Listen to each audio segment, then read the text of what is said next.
हम कई बार कोसते हैं कि हमारे पास रिसोर्सेज नहीं है, और जब हमारे पास रिसोर्सेज होंगे तो हम बेटर चीजें तभी कर पाएंगे। अपॉर्चुनिटीज खुद चल के नहीं आती हैं, तो हमें मेहनत करनी पड़ेगी, अपनी अपॉर्चुनिटीज को खुद के पास लेके आना पड़ेगा। मैंने अपने पापा को इतना स्ट्रगल करते हुए देखा है, तो मेरा सपना था कि मुझे MBBS के साथ साथ फाइनेंशियली इंडिपेंडेंट होना है। मैंने अपने पेरेंट्स से पैसे लेना बंद किया और मैंने अपनी स्किल्स को यूज किया फाइनेंशियल स्टेबल होने के लिए। जब मेरी पहली इनकम आई थी दिवाली के लगभग, तो मैंने अपनी मम्मी को चांदी की पायल गिफ्ट की थी। अगर आप घर पे रहती हैं तो ये टॉक आपके लिए है।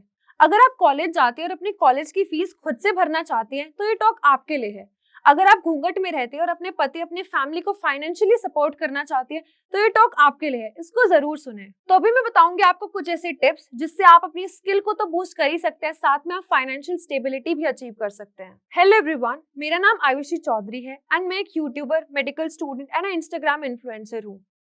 21 साल की उम्र में मैंने खुद का आईफोन खरीदा, अपने पेरेंट्स को फाइनेंशियल स्टेबिलिटी दी। अब मेरा जो बैकग्राउंड है वो बहुत ही ज्यादा रूरल एरिया से बिलोंग करता है।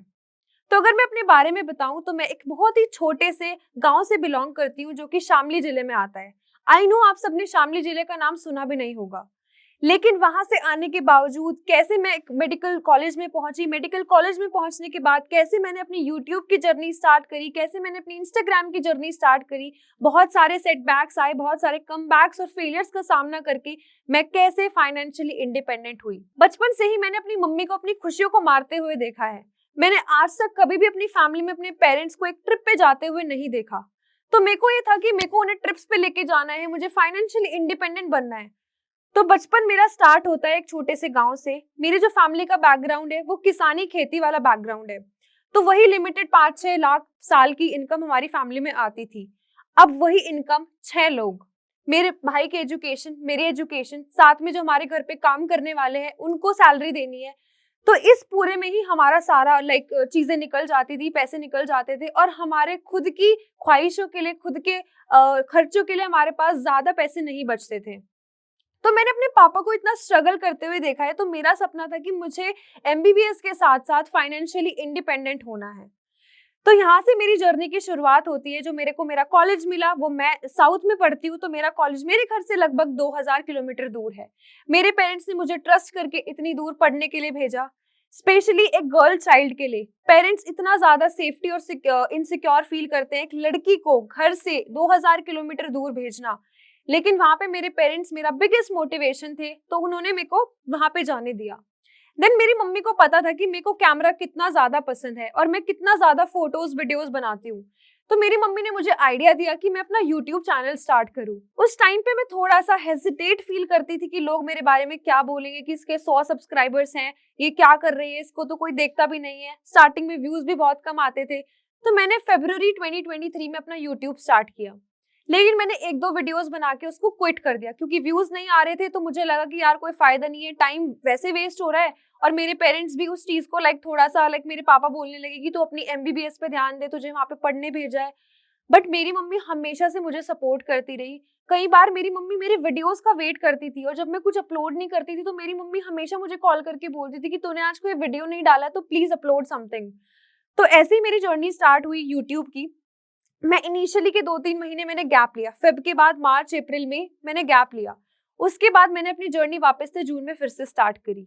एंड जून जुलाई के मंथ में, जुलाई के एंड में मैं इतना ज्यादा यूट्यूब पे कंटिन्यूस हो गई थी, तब मैंने अपने 1K सब्सक्राइबर्स हिट किए। 1K सब्सक्राइबर्स हिट करने के साथ साथ मैं बहुत ज्यादा मुझे अंदर से मोटिवेशन आया कि एटलीस्ट चलो मैं कर रही हूँ, मुझे 1000 लोग मेरे साथ जुड़े, 1000 लोग मुझसे मोटिवेशन ले रहे हैं और वो मुझे फॉलो कर रहे हैं। तो फिर मेरे पेरेंट्स को भी मुझ पे थोड़ा ऐसे कॉन्फिडेंस फील हुआ कि हाँ, हमारी बच्ची अब बहुत अच्छा कर लेगी। धीरे धीरे उस टाइम पे मेरे को कोई इनकम नहीं आ रही थी यूट्यूब से, सिर्फ मेरा टाइम, एफर्ट्स, ये सब जा रही थी। और टू बी ऑनेस्ट MBBS के साथ साथ यूट्यूब मैनेज करना बहुत डिफिकल्ट है। हमारी 8 बजे से लेकर के 4 बजे तक रेगुलर क्लासेस होती हैं। उसके बाद आके मैं इतना थक जाती थी, फिर भी मैं अपना iPad खोल के बैठती थी एंड मैं उस पर एडिटिंग करती थी। तब मेरे पास कोई एडिटर नहीं था एंड कोई ऐसी मेरे पास गाइडेंस नहीं थी कि मुझे किस बेसिस पे वीडियो बनानी चाहिए।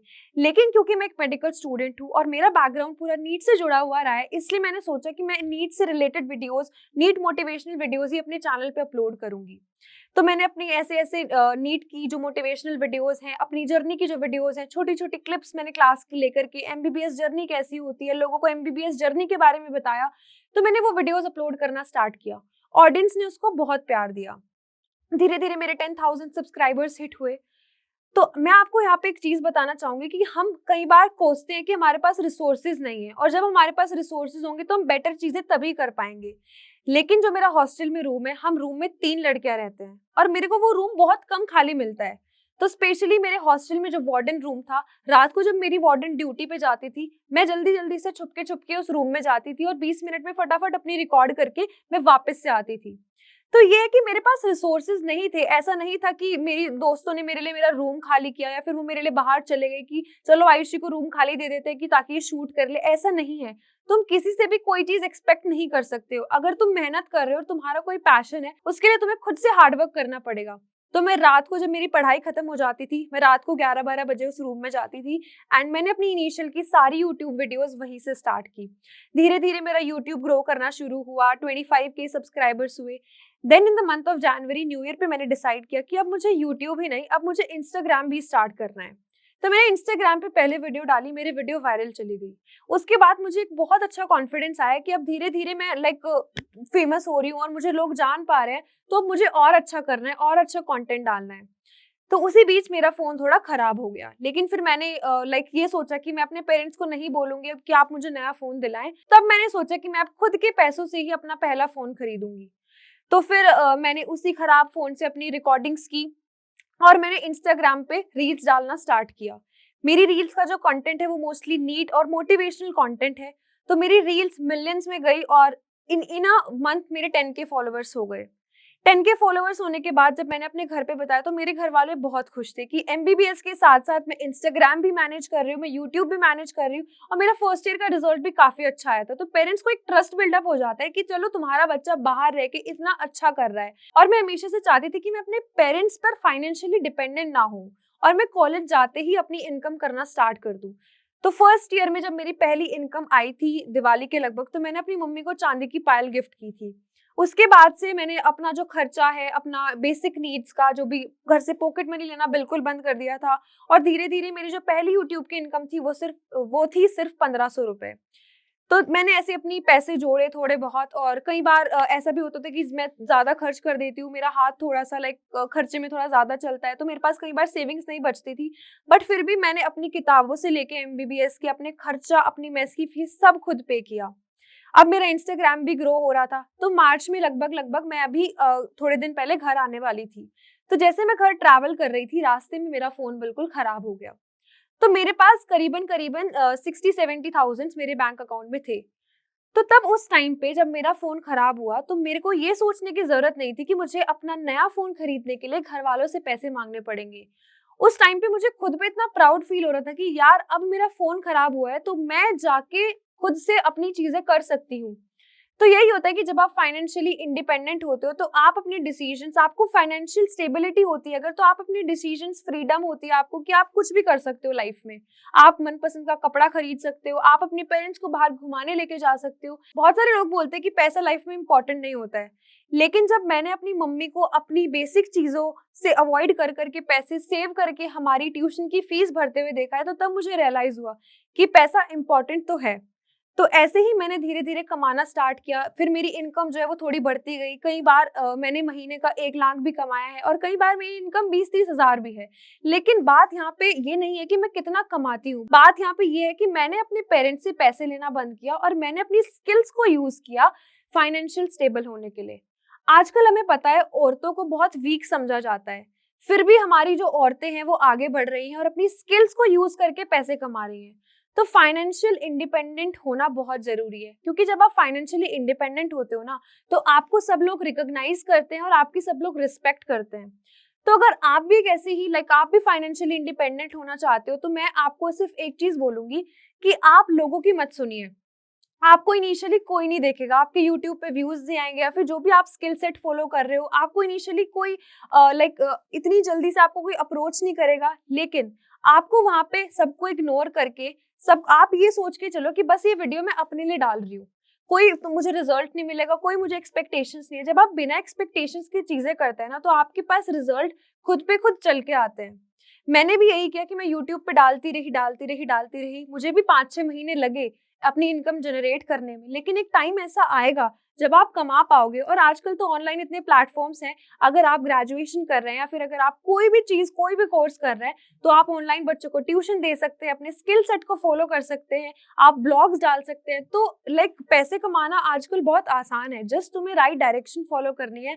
और अगर तुम एक लड़की हो, एक मेडिकल स्टूडेंट हो या फिर कोई भी स्टूडेंट हो, फाइनेंशियल स्टेबिलिटी बहुत जरूरी है। मेरा मानना है कि जब हम कॉलेज में जाते हैं तो हमें अपने पेरेंट्स से पैसे मांगना बंद कर देना चाहिए, क्योंकि आज तक वो लाइक अभी तक 20-22 साल तक तो वो यार हमारी फीस भर रहे हैं, सब चीजें भर रहे हैं। अब एटलीस्ट हम यंग माइंड है, हमारा माइंड शार्प है, हमारे पास इतनी अपॉर्चुनिटीज है, आजकल ऑनलाइन का जमाना है, तो आप डिफरेंट डिफरेंट चीजें एक्सप्लोर करिए, डिफरेंट डिफरेंट ऑनलाइन प्लेटफॉर्म्स पे जाइए, ऑनलाइन ट्यूशन पढ़ाइए, यूट्यूब, इंस्टाग्राम या जिस भी चीज में आपका इंटरेस्ट है आप उसको फॉलो करिए। आप जरूर से एक इनकम जनरेट करेंगे। इट्स जस्ट कि आपको थोड़ा टाइम वेट करना है, अपने स्किल्स को और ज्यादा एनहेंस करना है, तो आपकी धीरे धीरे आपकी वो स्किल जो है वो बढ़ती रहेगी। इनिशियली मुझे भी कैमरा देखने में डर लगता था। मैं भी इनिशियली बहुत सारे लाइक टेक्स में वीडियोस बनाती थी कि मैं सोचती थी कि मुझे क्या बोलना है, अगर मेरे को किसी ने ऐसे देख लिया तो क्या। इनिशियली लाइक मैं थोड़ा, जब हम एक गांव से बिलोंग करते हैं और हम थोड़ा बाहर जाते हैं तो हम लोगों को देखते हैं, हम अपने आप को उस तरीके से अडेप्ट करने की कोशिश करते हैं, अपना ड्रेसिंग सेंस चेंज करते हैं, अपनी बोलने का तरीका चेंज करते हैं, उठने बैठने का तरीका चेंज करते हैं। तो यही चीज मेरे कुछ रिलेटिव्स को पसंद नहीं आई कि मैं छोटे कपड़े पहन रही हूँ या फिर मैं कुछ चीजें ऐसी कर रही हूँ जो लाइक गाँव में नहीं होती। तो तब मैंने अपनी मम्मी पापा को सिर्फ एक ही चीज बोली, मम्मी जब हम बाहर निकलते हैं, हम फाइनेंशियली इंडिपेंडेंट होते हैं, हमारा फ्रेंड सर्कल वैसा होता है, थोड़ा हमें अडेप्ट करना पड़ता है। तो तब मैंने एक चीज सीखी है कि हमें लोगों की बातों पे तो ध्यान देना ही नहीं है। लोगों का काम है सिर्फ बोलना। उनकी बातों पे अगर तुम ध्यान दोगे तो तुम लाइफ में कभी भी सक्सेसफुल नहीं हो पाओगे। उनकी बातों को इग्नोर करो या फिर उनकी बातों को तुम as a source of motivation लो, और जो भी चीज तुम करना चाहते हो उसको फॉलो करो एंड फाइनेंशियली इंडिपेंडेंट बनो। तो अब मैं बताऊंगी आपको वो टिप्स जिससे आप अर्न कर सकते हैं, जिसकी बात मैंने वीडियो के स्टार्टिंग में की थी। आई नो आप खाना बनाना जानती हैं, लेकिन आप अपने खाने को ऑनलाइन डाल सकती हैं, आप उसके वीडियोस बना के यूट्यूब पे अपलोड कर सकती हैं, ताकि आप एक बहुत अच्छे ऑडियंस को रीच कर पाएं। आई नो हम शुरुआत में बहुत ज्यादा कैमरा कॉन्शियस होते हैं, लेकिन धीरे धीरे जैसे आप वीडियोस बनाने लगेंगे, आपका वो जो डर है आपको लोग कैसे देख रहे हैं, आपका एंगल गलत नहीं है या फिर कुछ भी इश्यूज जो भी आपके आ रहे हैं, और धीरे धीरे आप कैमरे से फेमिलियर हो जाओगे। तो आपकी जो भी स्किल्स है, आप डांस वीडियोस बना सकते हो, आप उन्हें इंस्टाग्राम पे अपलोड कर सकते हो। अगर मैं अपनी बात करूं तो मैं एक मेडिकल स्टूडेंट हूं, तो मैं अपनी NEET related, MBBS related videos डालती हूं। तो मेरे पास जितने भी कोलैबोरेशंस और स्पॉन्सर्स आते हैं वो सारे मेडिकल रिलेटेड होते हैं। आप फैशन ब्लॉगिंग कर सकते हो, क्योंकि आजकल फैशन ब्लॉगिंग का भी बहुत जमाना है, तो आप डिफरेंट ब्रांड्स के साथ कोलैबोरेट कर सकते हैं। देखो, अपॉर्चुनिटीज खुद चल के नहीं आती हैं, तुम्हें मेहनत करनी पड़ेगी, अपनी अपॉर्चुनिटीज को खुद के पास लेके आना पड़ेगा। आई नो इस टाइम पे हम बहुत औरतें जो होती हैं वो थोड़ा सा हेजिटेट फील करती हैं कैमरे को फेस करने में। तुम्हें लाइटिंग इश्यूज होंगे, तुम्हारे को कैमरा का एंगल नहीं पता होगा, लेकिन ये सब जो चीजें हैं ना, ये धीरे धीरे ही सॉर्ट आउट होंगी। तो जैसे कि मैं एक यूट्यूबर हूँ, और यूट्यूबर्स को वीडियो एडिट कराने के लिए एक एडिटर चाहिए होता है, तो आजकल एडिटर का भी बहुत स्कोप है। आप ऐसे यूट्यूब पे बहुत सारे वीडियोस देख सकते हैं जिनसे आपको वीडियो एडिटिंग सीखने को मिल जाएगी, एंड आप अपनी उसी स्किल को यूज करके महीने के 10 से 15 हजार इजीली कमा सकते हैं। अगर आप घर पे रहती है और पैसे की कमी की वजह से आप अपनी स्किल सेट्स फॉलो नहीं कर पाई हैं, तो आप डिफरेंट गूगल कोर्सेज से अपने स्किल सीख सकती हैं। आप डिफरेंट लैंग्वेजेस सीख सकती हैं, जिससे कि आप एक लैंग्वेज का टीचर भी बन सकती हैं। तो ये स्किल सेट सीखने के लिए जरूरी नहीं है कि आपके पास पैसा होना चाहिए। आजकल एआई का जमाना है, सबके हाथ में फोन है, तो आप अपना फोन खोलिए, डिफरेंट वीडियो सर्च कीजिए कि आप कैसे पैसा कमा सकते हैं, कैसे डिफरेंट अपनी स्किल्स को यूज करके ऑनलाइन वीडियोस अपलोड करके आप डिफरेंट ब्रांड से कनेक्ट कर सकते हैं। तो ये मेरी जर्नी थी, एक गांव से लेकर के एक मेडिकल स्टूडेंट बनना, फिर उसके बाद इन्फ्लुएंसर बनना, यूट्यूबर बनना और फाइनेंशियली स्टेबल बनना। लेकिन आप भी बन सकते हैं फाइनेंशियली स्टेबल। उसके लिए आपको अपनी शर्म का पर्दा हटाना होगा, अपनी झिझक को दूर करना होगा और अपनी फैमिली के लिए एक फाइनेंशियल स्टेप लेना होगा। तो शर्म और झिझक हटाइए और फाइनेंशियली इंडिपेंडेंट बनिए, और अपनी फैमिली को, अपने पति को, अपने बच्चों को फाइनेंशियली सपोर्ट कीजिए। Thank you so much.